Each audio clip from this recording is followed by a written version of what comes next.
قال المؤلف رحمه الله تعالى ونفعنا بعلومه في الدارين آمين. Huraian yang kedua pada menyatakan hukum syarak. Tuan-tuan muslimin sedang jemaah yang dirahmati Allah sekalian, alhamdulillah.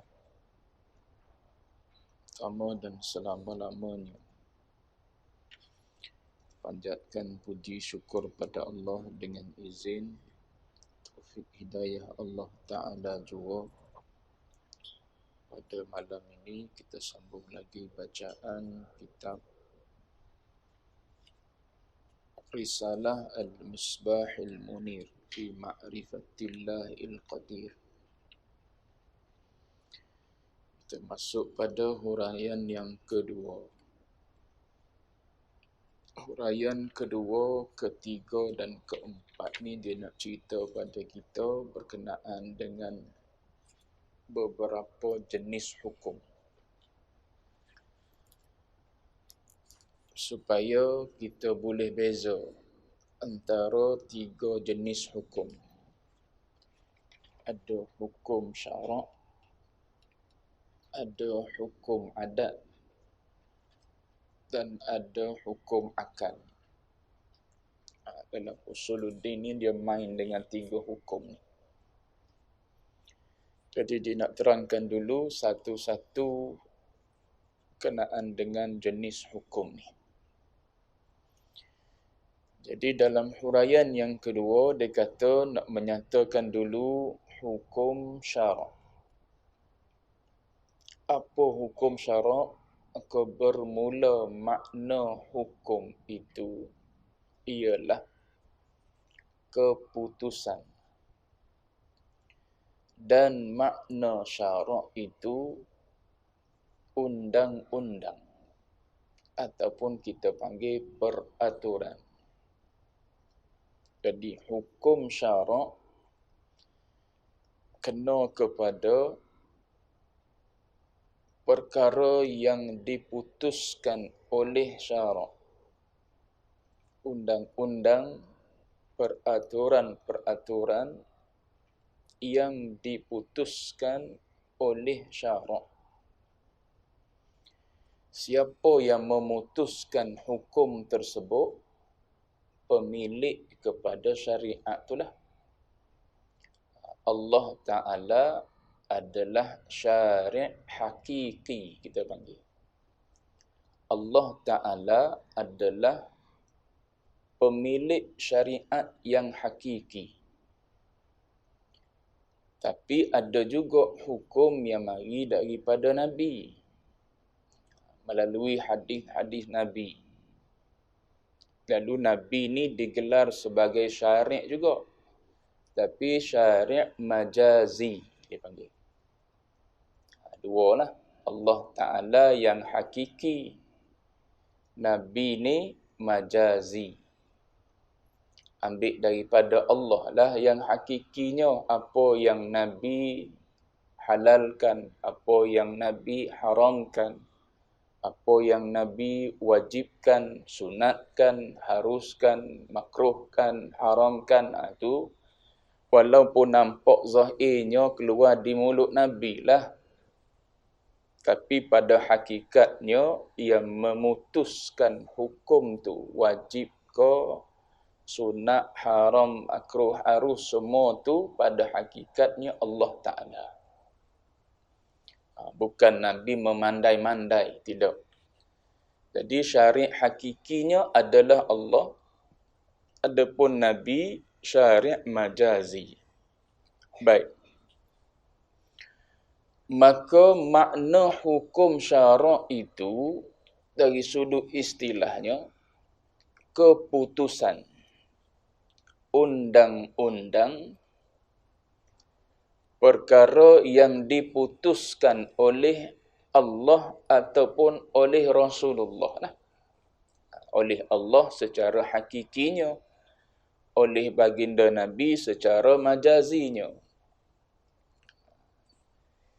Dan iaitu hukum syarak tu ada 5 perkara. 5 ni je hukum syarak. Ni perkara yang dibahas dalam usul fiqh ni. Dan iaitu hukum syarak tu 5 perkara, ada 5. Dibilang dulu, nanti dia hurai setiap perenggan satu-satu.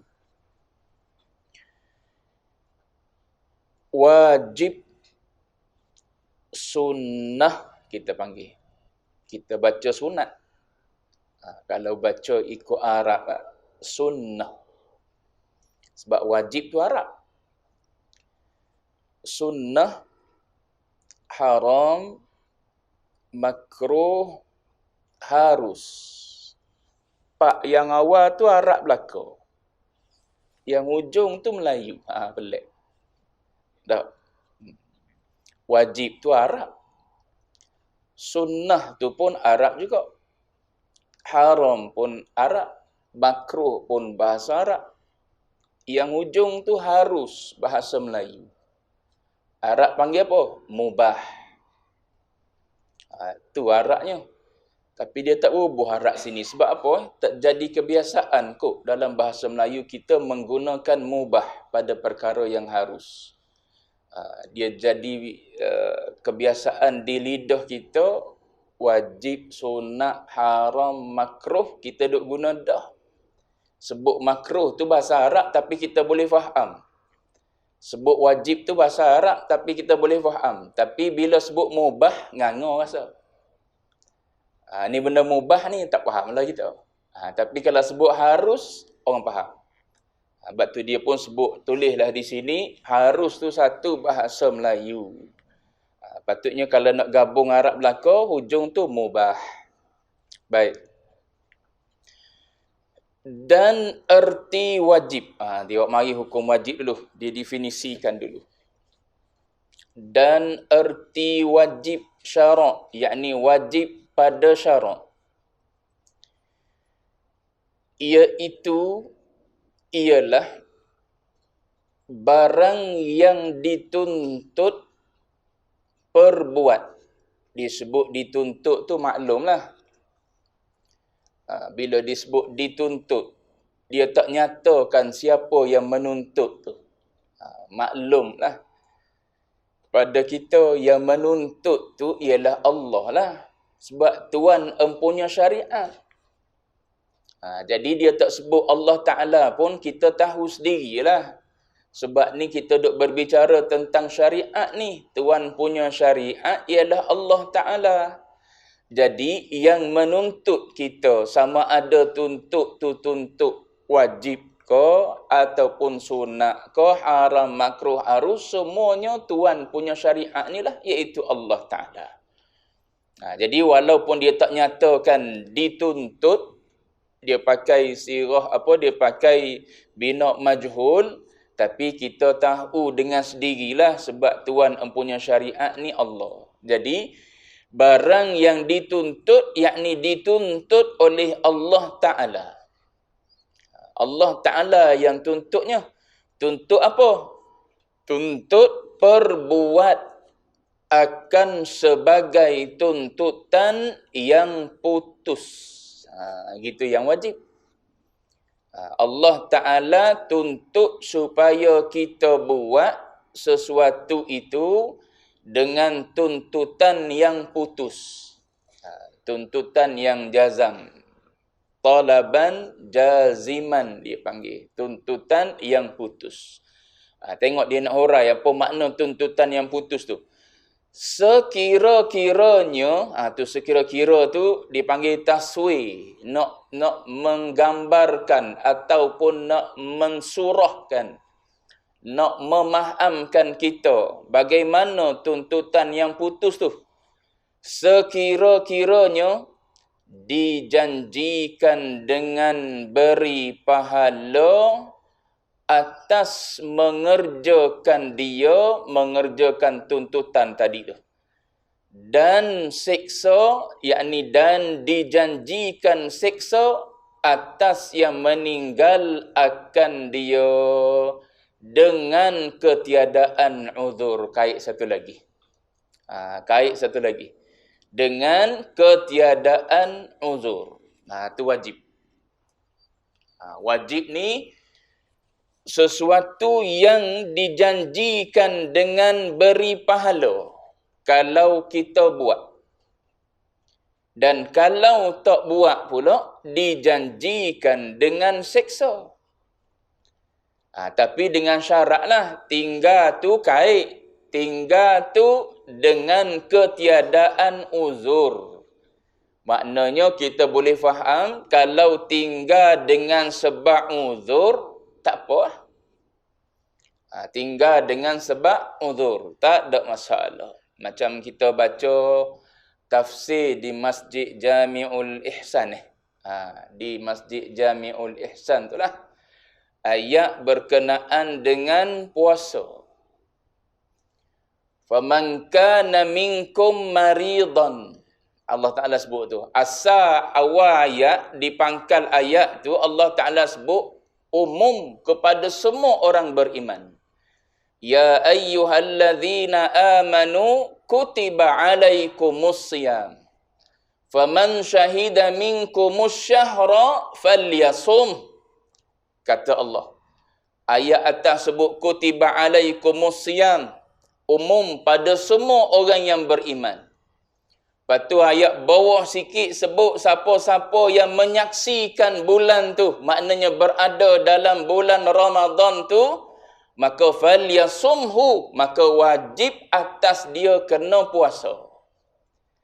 Kalau berhenti setakat tu maknanya tak ada pengecualian langsung tu. Tapi doklah Allah Ta'ala buat mari pula. Faman kana minkum maridan. Maka kalau ada di kalangan kamu yang sakit. Umum tu sebut sakit tu. Tak kira sakit apa pun. Sebab tu kita sebut dah dalam pengajian tafsir tu. Ada ulama yang nama dia Ibnu Sirin. Masyhur dengan kitab Tafsirul Ahlam. Kitab tafsir mimpi. Kitab tafsir mimpi Ibnu Sirin. Ulama hadis ni bukan ulama duk main dengan mimpi saja, tidak. Ibnu Sirin ni ulama hadis. Pernah satu ketika anak murid dia pergi rumah dia waktu bulan Ramadan, dia makan di siang hari. Lalu anak murid dia tanya, sebab apa tuan guru makan? Dia kata, aku sakit. Sakit mana? Sakit di jari. Tengok. Tu cara Ibnu Sirin faham ayat. Maknanya, bila Allah Ta'ala sebut, faman kana minkum maridan, siapa-siapa yang sakit, tak kira lah sakit apa pun. Asal sakit. Aku sakit ni. Sakit mana? Sakit jari. Kalau nak kira sakit jari ni, boleh puasa lah. Tapi Allah Ta'ala sebut sakit. Bila dia sebut sakit, maka kalau aku tak puasa, tak salah dan tak berdosa. Tu pada Ibnu Sirin. Tapi tuan-tuan jangan buatlah. Sakit pakak buat pula. Sebab tu ulama perincikan lagi lah. Sakit tu, sakit yang memudaratkan kalau dia puasa. Cuma dari sudut umum ayat boleh dah nak beramal. Mau sakit apa tak puasa ni? Sakit main bola dia tu. Sakit mana? Kaki terseliuh sikit. Tak ada kena mengena pun kaki dengan perut kita. Kalau puasa pun tak mati, tak ada memudaratkan pun. Tapi dah sebab Allah Ta'ala sebut maridon situ, umum sakit apa? Aku tak nak puasa tahun ni. Sehinggalah sembuh terseliuh. Bila sembuh terseliuh? 30 hari tak puasa. Itu nak sebut contoh, tuan-tuan. Nak sebut contoh. Bagaimana Allah Ta'ala sebut umum gitu? Boleh kalau kita nak ambil. Tapi ulama kalau dia buat gitu dalam masyarakat kita, jadi longgar lah. Ni saya sebut ni dalam majlis ilmu, majlis pengajian. Jadi kita sebutlah mana-mana yang ada kelonggaran yang diberi oleh ulama, boleh aja kalau kita nak ambil. Tapi jangan pergi jaja, dapat pada orang awam gak jawab dia, hok malah dah. Tuan-tuan nak mari ni tak apa, hok rajin dah. Berasa bersalah sangat-sangat kalau tinggal puasa ni, tuan-tuan yang hadir ni. Tapi kalau pergi jaja luar tu, jawab dia, sedap lah dia. Aku sakit apa? Cekam kuku kau dia panggil. Cekam kuku. Tak ada apa-apa lah. Tak ada kena mengena pun. Tak ada matilah dengan sebab apa? Puasa tu. Tak ada kena mengena langsung dengan puasa tu kalau kita kira. Tapi dah sakit. Allah Ta'ala sebut umum kan? Oh, sedap dia mari ayat Quran. Kita bila sebut ayat Quran, patahlah lu hujah kita. Cuma nak sebut ada ulama yang ambil umum ayat tu, beramal dengan ayat tu. Sebab tu nak sebut ni ialah contoh kait tu dengan uzur. Tu nak bagi tahu mudahnya kadang-kadang agama ni bagi keluasan kepada kita. Cuma dalam yang wajib ni dia definisikan wajib ni apa maksud tuntutan yang putus tu? Janji pahala bila kita buat. Tapi bila kita tinggal tanpa ada sebarang uzur, maka berdosa, dijanji seksa. Gitu. Dijanji seksa bagi yang meninggalkan tanpa uzur. Baik. Seperti, dia bagi contoh dulu. Apa yang kita buat dijanji pahala, tinggal dijanji seksa. Seperti mengenal Allah Ta'ala. Ni dia panggil wajib usuli. Dia panggil. Ni wajib pada usul. Depan nanti dia bagi satu lagi contoh. Dia panggil wajib furu'i pula. Tu contoh sembahyang bawah tu. Yang ni wajib pada usul. Jangan ingat wajib ni duduk di furu' je. Wajib semayang, wajib puasa, wajib zakat, wajib haji. Jangan ingat yang tu saja wajib. Ada wajib pada usul. Pada usuluddin, pada akidah, pada tauhid. Ada yang wajib. Apa yang wajib? Mengenal Allah Ta'ala. Yang tu wajib. Maknanya kalau kita tak mengaji, dijanji seksa oleh Allah Ta'ala. Tak kenal pencipta, tak kenal Allah Ta'ala. Tak tahu macam mana sifat Allah Ta'ala. Boleh jadi mari di hati kita ataupun di i'tiqad kita, di pegangan kita, Allah Ta'ala ni serupa dengan makhluk. Ataupun bila orang cerita yang Allah Ta'ala ni begini, kita tak mampu nak tolak Allah Ta'ala tu. Orang dok kata Allah Ta'ala ni ada tangan, ada kaki, ada wajah, ada betih dan sebagainya. Kita tak mampu nak tolak. Potah lagi orang mari ayat Quran pula. Ya juga kita ayat Quran. Siapa nak nafi? Tu bahaya tu, maknanya tak mengenal Allah Ta'ala tu. Tu wajib usuli tu ngaji tu. Sebab apa? Nak menolak kesamaran tu. Sebab tu ayat-ayat gitu dipanggil ayat kesamaran. Ayat yang sama dipanggil bahasa Arabnya ayat mutasyabihat. Ayat yang sama. Sebab disebut yadullah. Zahir ayat kalau terjemah tangan Allah. Ada tangan Allah Ta'ala ni. Ayat lain pula mari cerita Allah Ta'ala ni berwajah. Mari ayat lain pula cerita ada betih. Dah cantum-cantum semua kan.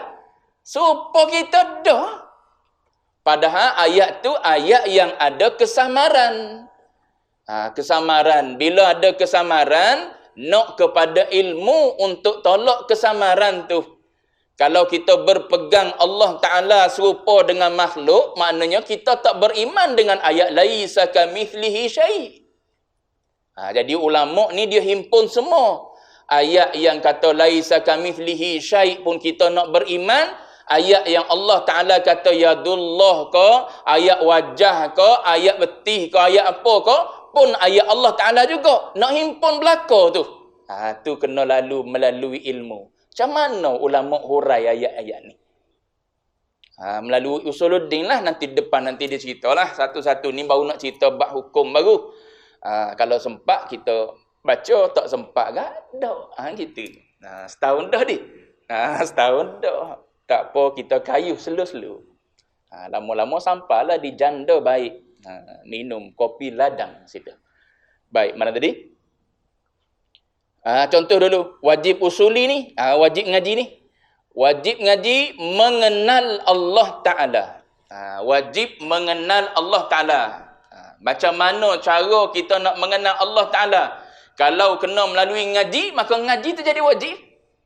Kalau tidak melalui ngaji, katakanlah melalui apa? Melalui perbincangan, melalui soal jawab. Contohnya, melalui soal jawab, melalui apa? Melalui perbincangan.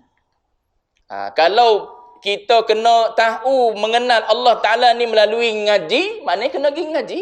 Barulah kita boleh mengenal Allah Ta'ala. Maka ngaji itu jadi wajib.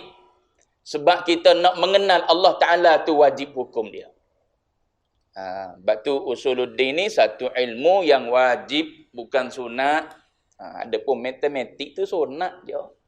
Harus boleh jadi tu. Tapi kita matematik tu duk tekan tak? Anak kita gagal matematik, susah hati lalu kita. Cari lalu pusat tuition mana yang boleh ajar anak kita matematik ni. Padahal anak kita duk kata Allah Ta'ala duk atas arash, tak using kita. Dia ngaji di sekolah, ustaz ajar. Allah duk mana? Duk atas arash. Mana arash? Atas daripada langit. Tengok cikgu ngajar di sekolah. Anak duk faham gitu, tak ada using apa. Tapi anak boleh apa? Boleh markah warna merah matematik 39. Oh, using dah. Macam manalah budak ni nak masuk U ni. Matematik gagal. Tiap-tiap kali periksa gagal ni. Jangan using. Matematik ni setakat belum mati ya. Mati tak kira dah matematik. Sebab tu saya kalau budak minat matematik, bagus ngaji matematik ni. Buat kira pahala dia. Sentak. Nak suruh dia sentak. Dia galik sangat matematik. Tak ngaji agama kak. Mula nak tidur. Syaitan tak nak bagi kita reti agama. Nak suruh jadi serupa dia. Duduk sekali dengan dia dalam neraka. Dia tak naklah kita kena agama, ngaji agama. Bahasa Arab salah satu daripada pintu nak faham agama. Situ pun dia tak bagi dah. Tapi bila ngaji sains, matematik kak, yang tak bawa mengenal Allah Ta'ala. Jawab yang tu celak mata, cerah-cerah. Apa? Nampak ni aku ngaji Bayu ni nanti 10 tahun lagi aku jadi doktor banglo dia tahu. 10 tahun lagi aku boleh beli Tesla dia tahu. Ngaji agama apa ada? Dia tengok ustaz naik keris dia tahu. Itu.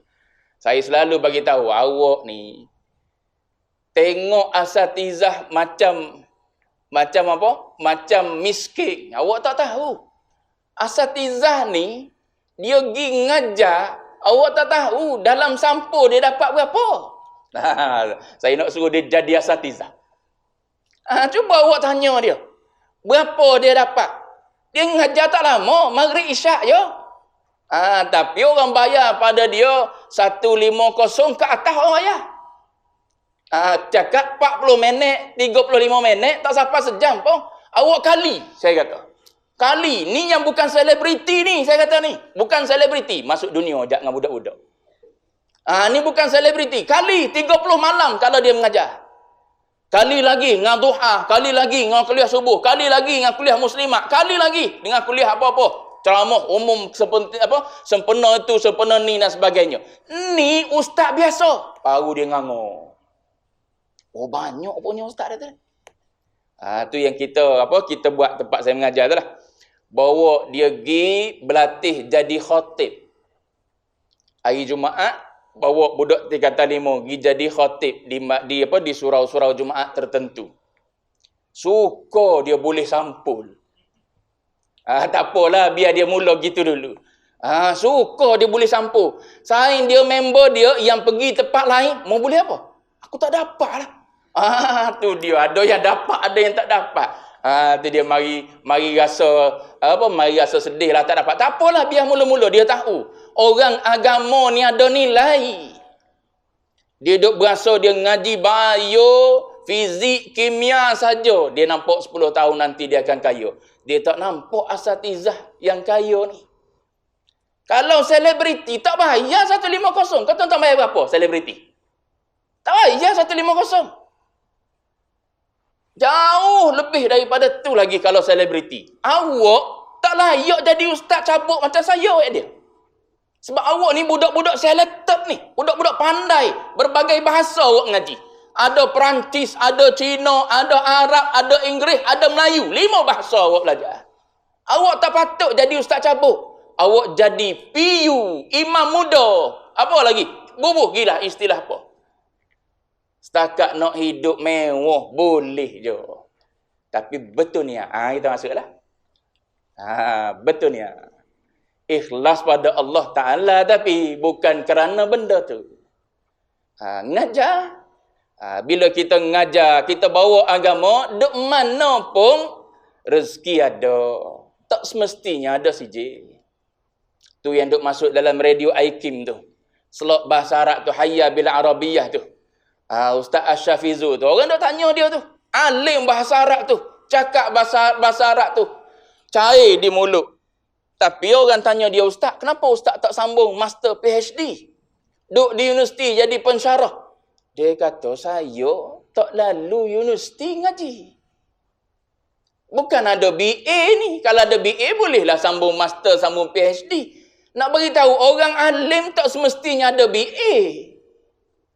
Tapi kalau sembang dengan budak UIA, budak-budak UIA, budak-budak master PhD UIA, dia ni orang belakang yang buat modul untuk program bahasa Arab UIA.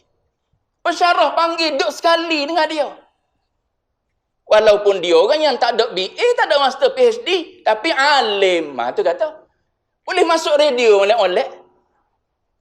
Tuan-tuan tengok slot soal jawab agama Maulana Ahmad Lutfi. Pun sama juga. Tapi orang panggil Syafi'i kecil, orang panggil. Di Malaysia ni, selepas daripada mati Ustaz Al-Yamani dulu, meninggal yang tu, naik Maulana Ahmad Lutfi. Orang gelar dia sebagai Syafi'i kecil. Syafi'i besar yang sebenar itulah Al-Imam Syafi'i. Dia ni adalah Syafi'i kecil. Sebab apa? Sebab segala masalah dalam mazhab Syafi'i duduk dalam kepala dia. Tu nak beritahu alim. Bila alim, awak duduk mana pun laku. Duduk sini orang perlu pada kita. Duduk sini orang perlu pada kita. Dulu waktu sahabat Ustaz Hazri Al-Bindani. Itu antara orang muda yang alim juga. Orang muda yang alim. Bila dipanggil untuk buat modul oleh bahagian pendidikan Islam KPM. Dipanggil. Duduk sekali dengan pegawai-pegawai dia. Banyak benda-benda yang kadang-kadang kita dah putus dah nak buat gini. Diperbetulkan lagi. Dibaiki oleh dia. Ada doktor dia? Tak ada. BA ya, BMC. Ada master? Tak ada. Tapi nak bagi tahu ilmu melimpah-limpah. Ilmu melimpah-limpah. Nak tanya apa? Tanyalah fiqh. Dia jawab dulu. Mazhab ni kata gini, mazhab ni kata gini. Saya pernah tanya, saya cerita dalam majlis ilmu ni. Saya pernah tanya, Ustaz, saya ni musim balik raya kan? Kita sekolah lagi hari ngelah. Kalau lewat, sojam. Kena hari Jumaat pula. Saya ni kalau bertolak balik terus, lepas tu, tak semayang Jumaat. Boleh ke? Sebab kalau kita berhenti semayang Jumaat pula, jawab dia, jam lah jalan kita nak suruh lepas tu kombok. Lepas tu ke atas tu tak apa dah, dia lega dah. Boleh tak? Sebab kita duk ngaji dalam mazhab kita Syafi'i, mesti keluar sebelum fajar. Baru boleh tinggal semayang Jumaat. Bolehlah jamak di asal tu. Dia kata ada qaul yang boleh. Tu nak sebut keluasan fiqh. Duduk dalam kepala dia lah. Duduk dalam kepala dia. Kalau kita yang mengaji udur-udur gini, tak tahulah. Yang kita tahu, keluar sebelum fajar, barulah gugur tuntutan solat Jumaat. Kalau keluar selepas fajar, maka tak gugur tuntutan solat Jumaat. Tapi orang ngaji lebih lagi panjang lagi lah perbahasan dia nya. Cuma kita nak sebut ada keluasan. Fiqh memang gitu. Dia banyak sangat keluasan dia. Tapi kita orang awam ni gitulah. Kenapa kita diajar gitu? Takut kita ni bermudah-mudah. Bermudah-mudah siapa tak semayang lah. Padahal duduk lalu tepi masjid molek-molek, tak ada jam apa pun. Bukan kena mengena dengan jam pun. Malah aku nak semayang Jumaat. Dia main gitu. Yang tak ada apa-apa ni pun lepas PKP tak semayang Jumaat ramai. Apatah lagi kalau kita umum pada orang awam kat jawab dia, lagi-lagilah dia orang ambil mudah. Jadi itu yang ulama jaga. Ulama jaga mana yang perlu disampaikan pada orang awam, bagi tahu. Tak perlu, cukup kita cerita dalam majlis ilmu, kita nak pakar, kita pakar. Kita tak nak pakar, sudah. Untuk kita yang tahu. Untuk kita yang tahu. Kita nak pakar, pakar. Tak nak pakar, sudah. Nak ikut orang awam supa, supa. Tak nak pakai. Nak ikut orang awam juga. Macam orang awam tahu. Turun sebelum subuh, barulah gugur. Tak turun sebelum subuh, tak gugur. Molek baru. Sebab tak ada kena-mengena dengan jam pun kita. Tapi kalau kita nak pakai, pun boleh pakai juga. Tu nak sebut keluasan dalam fiqh. Nak sebut contoh. Contoh orang yang berilmu, orang yang mengaji ni. Baik. Jadi nak sebutnya ialah ilmu agama. Ada yang wajib ngaji. Salah satunya ialah ilmu yang bawa kita mengenal Allah Ta'ala. Jangan tu wajib kena ngaji ilmu usuluddin. Sehinggalah kita mengenal Allah Ta'ala. Tak semestinya berkitab. Sebab kitab ni mari kemudian dah. Asal ilmu dari dada ulama'. Kalau asal ilmu ni berkitab, maknanya daripada zaman Nabi lah kitabnya. Tapi tak, sahabat hidup dengan Nabi gitu ya. Quran pun, Quran sahaja yang disuruh oleh Nabi supaya tulis. Hadis Nabi tak benar lagi tulis mula-mula. Sebab apa? Takut bercampur antara Quran dan hadis. Lepas daripada sahabat boleh beza mana hadis, mana Quran, barulah Nabi izin untuk tulis hadis. Maknanya asal ilmu daripada dada ulama ke dada kita. Bukan berkitab. Kemudian dah, sebab ulama ni bimbang takut hilang ilmu, maka mereka pun bubuh dalam bentuk helaian tulisan. Sebab tu kita kena ngaji kitab. Kalau tidak dengan berkitab, kita boleh kenal Allah Ta'ala. Dengan kita duduk dengan dia, berbicara, munaqasyah, muzakarah dengan dia, tak apa, tak ada masalah.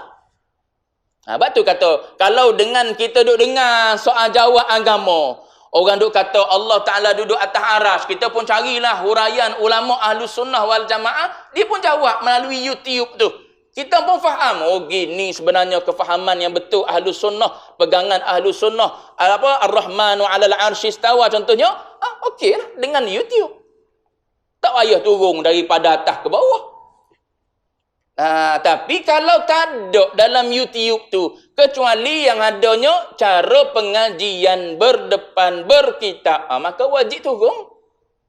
Tak boleh duduk atas tu. Kalau duduk atas tu dengan tak erti gitu, duduk dalam keadaan berdosa. Dijanji seksa oleh Allah Ta'ala sebab tak ngaji sesuatu yang wajib.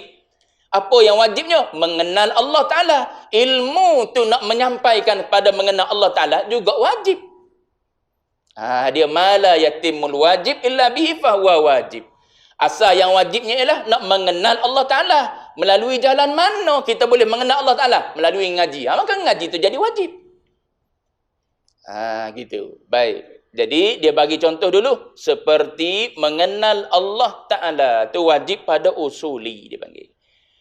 Maka dapat pahala lah atas yang mengenal Allah Ta'ala itu. Dan berdosalah atas yang tidak mengenal akan Allah Ta'ala itu. Tengok dia tambah tu. Bahkan, tu dia panggil bal apa? Bal nak tambah lagi. Nak suruh nampak beratnya kalau kita tak mengenal Allah Ta'ala ni. Bahkan dia kata tidak sah agama. Dengan tak mengenal Allah Ta'ala ni. Bahkan boleh bawa kepada bahaya yang lebih besar kalau kita tak ngaji sehingga kita mengenal Allah Ta'ala ni, tidak sah agama. Bila tidak sah agama, agak maknanya tak Muslim kita sebenarnya. Duk pegang iktiqad gitu gini, kepercayaan gitu gini tentang Allah Ta'ala yang tak serupa dengan fahaman yang sebenar Ahlus Sunnah wal Jamaah. Tu dibimbangi tu. Dibimbangi tidak sah agama. Baik. Itu wajib pada usuli. Bahaya dia situ. Bahaya tidak sah agama. Dan seperti sembahyang 5 waktu. Ini contoh lain pula. Ini contoh wajib pada furu'. Pada furu' agama. Furu'uddin. Tadi usuluddin. Ni furu'uddin. Cabang agama. Maka dapat pahala lah atas yang mengerjakan sembahyang. Dan berdosalah atas yang meninggal akan dia, yakni meninggal akan mengerjakan sembahyang dengan ketiadaan uzur. Ada kait tu dengan ketiadaan uzur. Kalau ada uzur nak buat macam mana? Uzur contohnya pengsan daripada sebelum zuhur sampai masuk asar, nak buat macam mana tu uzur? Bila dah jaga nanti waktu asar zuhur tak semayang, qada lah. Tak berdosa lah maknanya kita tak semayang zuhur tu. Sebab tu kita tinggal dengan sebab uzur yang dibenarkan oleh syarak. Tapi kalau kita tinggal sembahyang, tak semayang tanpa ada uzur, maka wajib kita kena buat, benda wajib kita kena buat dijanji pahala, tak buat dijanji seksa. Maka dapat dosa dijanji seksa oleh Allah Ta'ala sebab tak menunaikan perkara yang wajib, iaitu semayang 5 waktu tu. Begitulah contoh-contoh yang lain lagi. Ambil yang wajib-wajib yang lain lagi. Tu semua tu dijanjikan pahala kalau kita buat, dijanji seksa kalau kita tinggalkan dia tanpa uzur. Tu kalau fiqh. Baik. Tengok disebut. Dan sebagainya lagilah contoh-contohnya daripada segala perkara yang wajib dikerjakan akan dia tak kait bahkan. Tak ada bahkan kata. Maknanya kalau semayang kita tinggal tanpa uzur sekalipun, selagi mana kita tak menafikan kewajipan semayang, agama masih sah. Tapi kalau mengenal Allah Ta'ala ni, kita tak ngaji, sampai kita tak mengenal Allah Ta'ala, maka dibimbangi agama kita tak sah. Itu beza antara wajib usul dengan wajib furu'. Adapun wajib furu', kalau kita tinggal tanpa uzur pun. Puasa tu tak apa kita tak puasa sebab malas. Zakat kita tak keluar sebab apa? Kedekut. Duit kita memang cukup nisab dia. Bahkan cukup haul dia. Tapi kita tak nak keluar lah. Sebab apa? Aku sayang duit, aku kerja penat-penat, takkan aku nak keluar zakat. Tapi kalau orang tanya dia, mu tak percaya kau zakat ni wajib? Mu jangan kata gitu. Aku tahu zakat ni wajib. Cuma aku sayang kau duit aku. Aku kerja siang malam tak tidur. Aku duk buat video TikTok dan sebagainya. Aku dapat duit banyak. Takkan aku nak bagi pada orang? Contohnya. Tak apa lagi. Tak apa tu bukan makna tak payah buat. Tak apa tu nak bagi tahu. Tidak sebahaya kita tak mengaji sampai kita mengenal Allah Ta'ala. Wajib usuli tadi tu. Sebab dia tak membatalkan agama.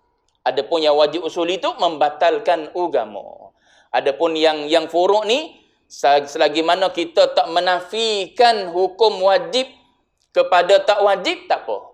Tapi kalau kita menafikan apa zaman sekarang ni tak wajib dah semayang. Puasa tak wajib dah. Zakat tak wajib dah. Haji tak wajib dah. Tu kita dah ubah hukum. Bila ubah hukum, tu bahaya pada agama. Boleh mengeluarkan kita daripada agama. Na'udzubillah. Baik. Tu dia bagi contoh wajib ada 2, usuli dan furu'i. Dan erti sunat pula. Wajib, sunat, haram, makruh, harus. 5 perenggan ada tu. Dan erti sunat. Bahasa Melayu kita panggil sunat. Arab baca sunnah. Gitu. Sebab tamarbutah. Bila waqaf, dia tak jadi sunat. Dia jadi sunnah. Cuma sunnah dalam fiqh lain. Sunnah dalam ilmu hadis lain. Sunnah dalam ilmu hadis, apa yang Nabi buat? Tariqah tu. Sunnah dengan makna tariqah. Jalanan Nabi. Tu dalam ilmu hadis. Apa jalanan Nabi? Sunnah yang Nabi buat. Tu apa jalanan Nabi di waktu malam? Sunnah Nabi pada waktu malamnya. Lepas daripada semayang isyak, Nabi bersembang sekejap dengan bini dia. Lepas tu Nabi tidur. Kemudian Nabi bangun pagi sebelum subuh. Nabi buat tu ni. Tu sunnah tu. Jalanan Nabi. Tapi pada fiqh, dia bila kita sebut sunnah, maknanya kena kepada perkara-perkara sunat. Yang kita faham dengan perkara sunat. Tengok dia contohkan. Sunat ni apa? Barang yang dituntut perbuat. Siapa tuntut? Allah Ta'ala juga tuntut. Allah Ta'ala juga suruh kita buat akan dia, akan perbuat apa, akan barang tu. Sebagai tuntutan yang tidak putus. Yang wajib tadi tuntutan yang putus. Apa makna tuntutan yang tidak putus? Tengok dia taswir. Sekira-kiranya tuntutan yang tidak putus tu dijanjikan dengan beri pahala atas yang mengerjakan dia, yakni atas siapa yang mengerjakan dia, dan tidak diseksa, yakni tidak dijanjikan seksa meninggal akan dia. Itu sunat. Sebagaimana yang tuan-tuan maklum dah lah, sunat ni maknanya bila kita buat dapat pahala.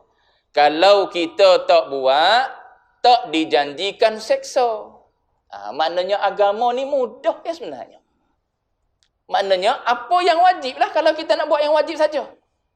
Tak perlu pun sunat-sunat ni. Sebab apa? Tak dijanji seksa, kita tak buat. Cuma depan tu disebut tu. Baca berabi, jangan baca setakat tu. Bahkan dia kata, sini bahkan bukan sama dengan bahkan atas tu. Sini bahkan dengan makna tetapi. Gitu. Bahkan, tapi dia kata, merugi ia akan masanya. Rugilah orang yang tinggal yang sunat. Dia serupa gini. Baba Zid dia bagi contoh serupa orang meniaga lah. Orang meniaga kan, dia meniaga sendiri kan. Dia meniaga sendiri. Hari ni dia rasa dia nak meniaga, dia meniaga. Esok dia rasa dia tak nak meniaga, dia tak meniaga. Tapi kalau dia meniaga, dapat duit, dapat untung tak? Dapat. Dia gitu. Tapi sebab dia tak terikat dengan siapa-siapa. Rasa tak nak meniaga lah, Sabtu Ahad ni. Nak bawa pergi jalan-jalan contohnya. Tak apa juga. Tapi kalau dia meniaga, dapat tak duit pada dia, dapat tak untung pada dia. Sebab kalau hari-hari biasa dia duduk meniaga, katakanlah dia dapat 5,000 sehari untung bersih. 5 hari dia meniaga, 5 kali 5, 30. 25. 25. Tuan-tuan saya tahu dah tuan-tuan ngaji matematik kan. Usuluddin yang tak ngajinya. Cuma nak sebutnya ialah 25,000 dia.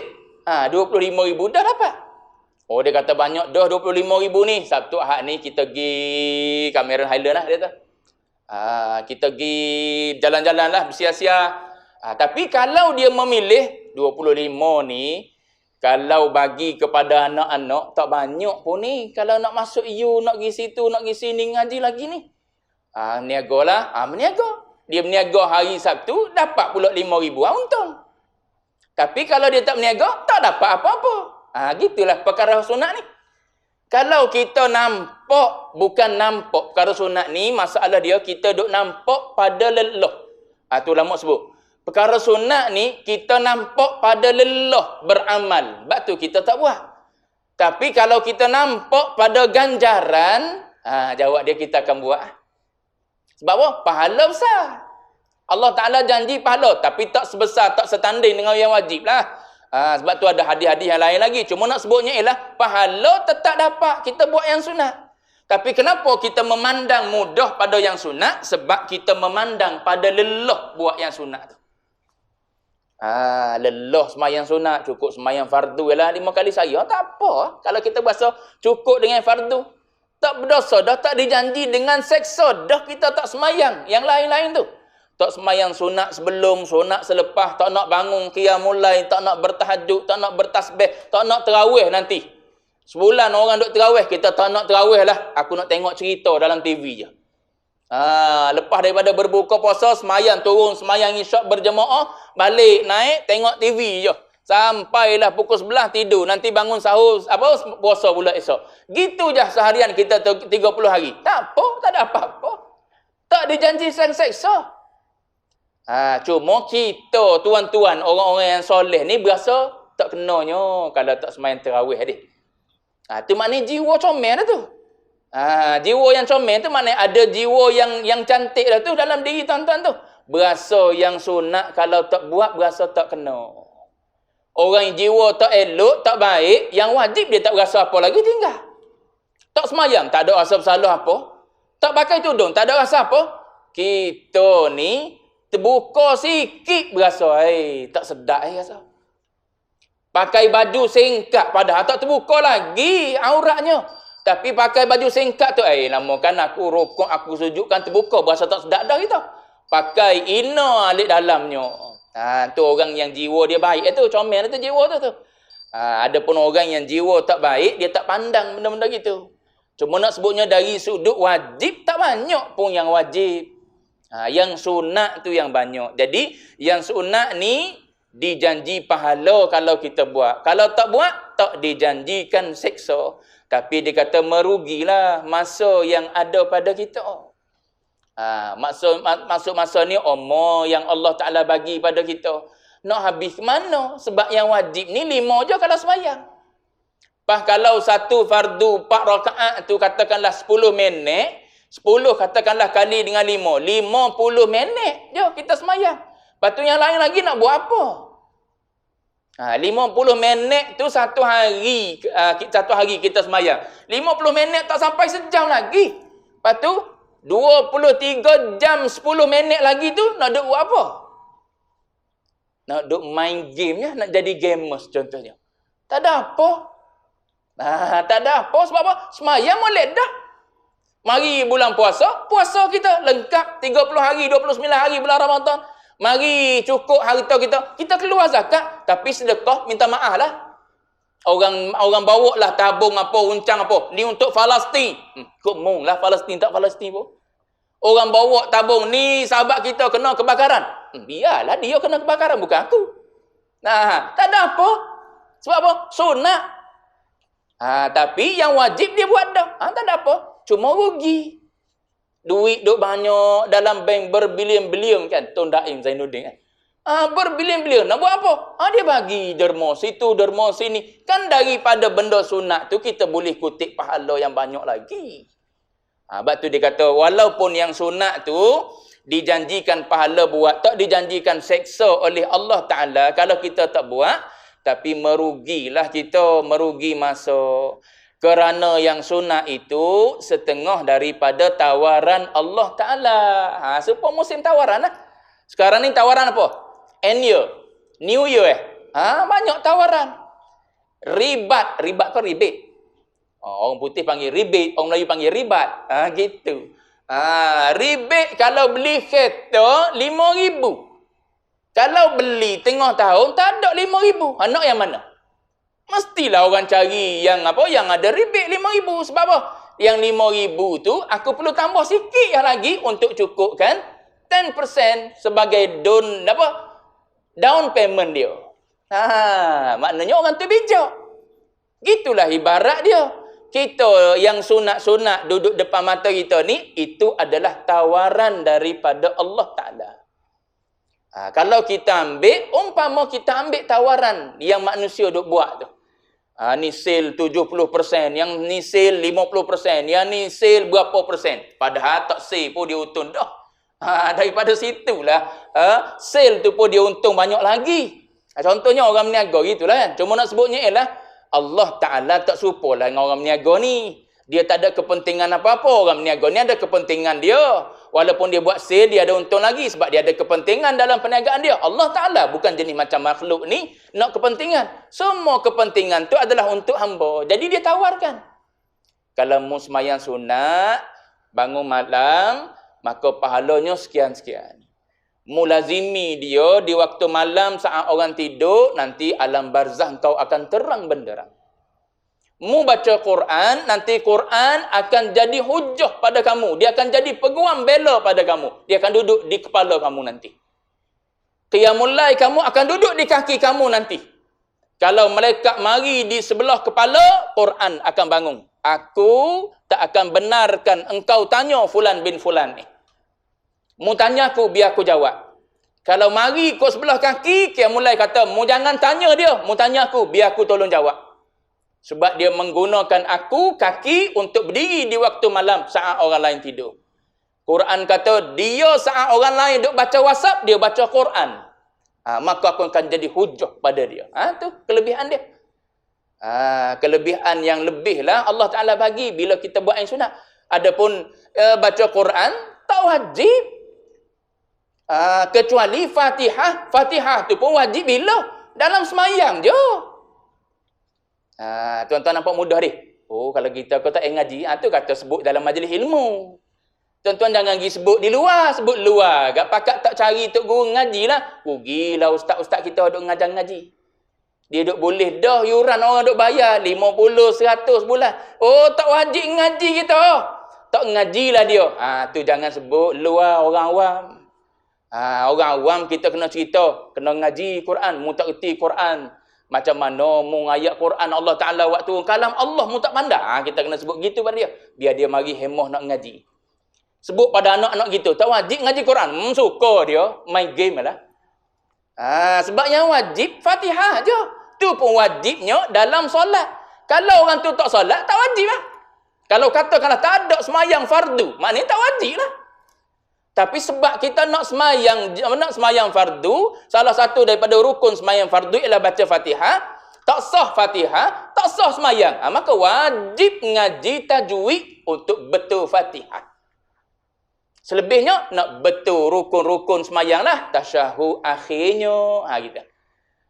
Yang mana rukun-rukun qauli tu lah. Nak betul takbirnya. Tu perlulah pada ilmu tajwid.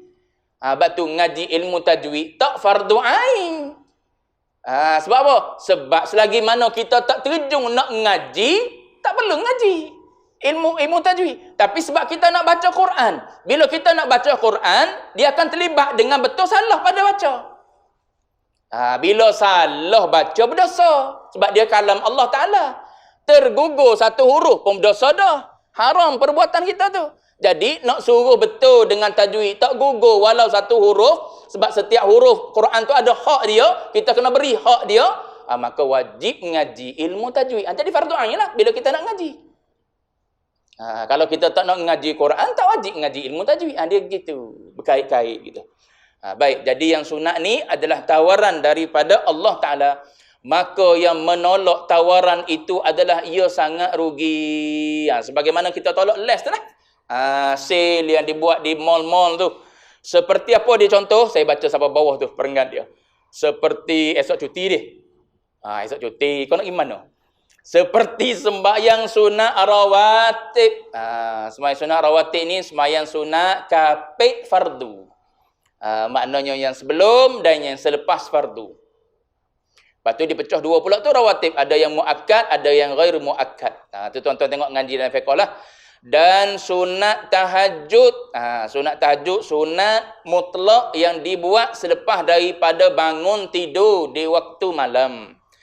Kalau tak bangun tidur di waktu malam, kita tak panggil sunat tahajud. Tapi boleh tak semayang sunat? Boleh. Dipanggil sunat qiyamul lail dia panggil. Qiyamul lail lah dipanggil. Kita menghidupkan malam, mendirikan malam maknanya menghidupkan malam. Dengan apa? Dengan semayang-semayang sunat yang lain. Semayang sunat taubatnya, semayang sunat wuduknya, semayang sunat tasbihnya dan sebagainya lah, sunat witirnya. Yang tu tak syarat tidur. Adapun tahajud syarat tidur. Kalau nak semayang tahajud, kena tidur. Lepas tu orang jaga boleh qiyamul lail. Cuma tak boleh tahajud. Gitu. Oh, saya kerja malam ustaz, tak tidur malam sebab apa? Kerja sebagai security. Start daripada pukul 7 shift saya sampai 7 pagi esok lah saya tak tidur. Habis tu takkan saya nak bersiap berjalan je, tak buat ibadat, tak semayang apa. Nak tahajud tak boleh. Tahajud memang tak boleh, tapi semayang lain boleh. Ya dia. Semayang tahajud 2 rakaat je tak bolehnya, yang lain banyak lagi. Dia duduk pegang tahajud tak boleh, pakai tak buat. Tak ngaji gitu ya dia. Ngaji banyak lagi lah semayang lain boleh buat. Ambil wuduk, mandi ambil wuduk, semayang sunat wuduk 2 rakaat. Lepas tu, nak berasa kita ada dosa, semayang sunat taubat. Lepas tu, ada hajat pada Allah Ta'ala, semayang hajat. Nak semayang sunat tasbih lah masa panjang lagi, semayang sunat tasbih 4 rakaat, 2. Nak masuk subuh dah ni, tutup dengan witir 3 rakaat, 1 rakaat paling kurang. Banyak lagi kata rakaat-rakaat boleh buat di malam hari. Cuma yang tak boleh buat, tahajud. Sebabnya tak tidur. Tidur boleh buat sunat tahajud. Cuma saya sebut sunat tahajud ni sunat mutlak. Sunat mutlak ni apa maksud dia? Kita buat apa-apa sunat pun lepas daripada kita tidur. Walaupun kita tak niat usalli sunat tahajudi. Dia jadi tahajud lah. Kita bangun-bangun dekat nak subuh dah. Teluhlah masa kita tu semayang sunat witir je. Kita niat semayang witir jadi tahajud juga. Sebab dia sunat mutlak. Kita buat selepas daripada bangun tidur. Gitu. Sunat rawatib dan sunat tahajud. Dan umpama sunat-sunat yang lain lagi lah. Sunat witir. Sunat witir ni mazhab lain kata wajib. Mazhab Hanafi terutamanya. Orang yang bermazhab Hanafi, kalau tuan-tuan tengok kalau ada di masjid di surau tempat kita ni, kalau dia bermazhab Hanafi, maka mazhab Hanafi solat witir ni adalah wajib bagi dia. Tapi wajib tu kita kena faham. Wajib tu wajib bukan pada i'tiqadi, wajib pada amali.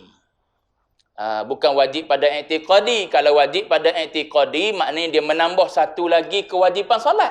Lepas 5 ada solat lagi wajib. Iaitu wajib witir pada i'tiqad. Tu salah. Sebab apa? Yang wajibnya hanya 5 saja. Zuhur, asar, maghrib, isya, subuh tu je. Lepas tu wajib pada dia witir tu sebab dia letak di wajib amali, wajib pada amal. Sebab tu lepas daripada semayang isyak, lepas daripada dia semayang sunat 2 rakaat, semayang sunat isyak tu, dia akan semayang sunat witir terus. Kalau dia rasa tak boleh bangun dah subuh nanti, sebelum subuh, dia semayang sunat terus, witir. Kalau dia rasa dia boleh bangun, dia semayang nanti. Cuma nak sebutnya, bagi mazhab Hanafi, bagi dia, sunat witir adalah wajib. Bahkan bagi mazhab Hanafi ini, tak boleh jadi saksi orang yang meninggalkan sunat witir. Tengok dia punya lah. Adapun kita Syafi'i dikira sebagai sunat biasa-biasa juga. Sebab tu kita tak lazimi bulan lain. Kita lazimi bulan Ramadan saja. Padahal witir tak terkait dengan Ramadan. Kita jadi witir pun serupa dengan tarawih. Tarawih tak apalah dia terkait dengan Ramadan. Witir tak terkait dengan Ramadan. Tapi jadi serupa. Sebab pemalas kita. Kita ashabul pemalas. Nak macam mana? Adapun mereka mazhab Hanafi, mereka berpegang witir itu adalah wajib. Jadi mereka beramal dengan sunat witir lepas daripada semayang isyak. Baik. Daripada segala perkara-perkara yang sunat, maka dapat pahala lah atas yang mengerjakan sunat-sunat yang tersebut dan tidak diseksakan atas yang meninggalkan, yakni atas siapa yang meninggalkan akan yang sunat tu. Hanya besarlah rugi masanya dengan meninggal itu, yakni meninggal yang sunat itu. Habis dulu. 2 hukum syarak, iaitu yang wajib dan yang sunat. Wallahu a'lam wa ilmuhul atam.